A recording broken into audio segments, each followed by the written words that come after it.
বিসমিল্লাহির রহমানির রহিম। ইনকিলাব মঞ্চের উদ্যোগে আয়োজিত আজকের এই ঐতিহাসিক শাহবাগে শহীদে এই সমাবেশের শহীদ পরিবারের সম্মানিত সদস্যবৃন্দ, উপস্থিত আহত পরিবারের লোকেরা, আহত ভাই বোনেরা উপস্থিত রয়েছেন, যাদের আর্তচিৎকারে আজ বাংলাদেশের আকাশ, শাহবাগের এই আকাশ প্রকম্পিত হয়েছে। আমরা এই সমাবেশ থেকে বলতে চাই, অনতি বিলম্বে আওয়ামী ফ্যাসিবাদকে তাদের বিচার নিশ্চিত করার মধ্য দিয়ে বাংলাদেশে এই বেরিয়াদের রাজনীতি নিষিদ্ধ করতে হবে।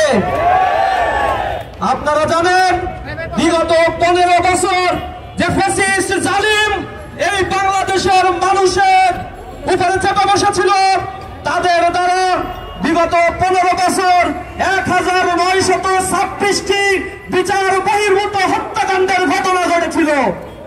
এই একটা হত্যাকাণ্ডেরও বিচার আমরা এখন পর্যন্ত পাই নাই।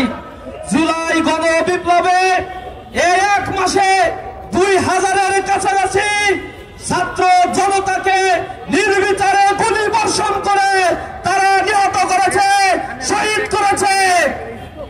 আওয়ামী লীগ ফ্যাসিবাদ বাংলাদেশের রাজনীতির কোন উপযোগী কোন দল নয়।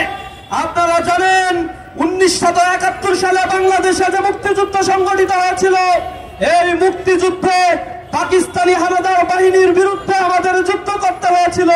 কিন্তু এই বাংলাদেশে 100 বছরের ইতিহাস সাক্ষী, স্বজাতির বিরুদ্ধে এমন নারকীয় হত্যাকাণ্ডের দ্বিতীয় ঘটনা এই ভূখণ্ডে আর ঘটে নাই।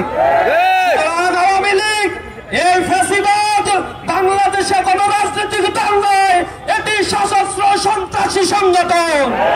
সুতরাং এই সশস্ত্র সন্ত্রাসী সংগঠনকে অনতি বিলম্বে যদি নিষিদ্ধ না করা হয়, শহীদের রক্তের সাথে বেইমানি করা হবে। আমরা ছাত্র জনতা একতাবদ্ধ হয়ে এই ফ্যাসিবাদকে বাংলাদেশে চিরতরে নিষিদ্ধ করার জন্য কঠোর কর্মসূচির দিকে যাব ইনশাআল্লাহ।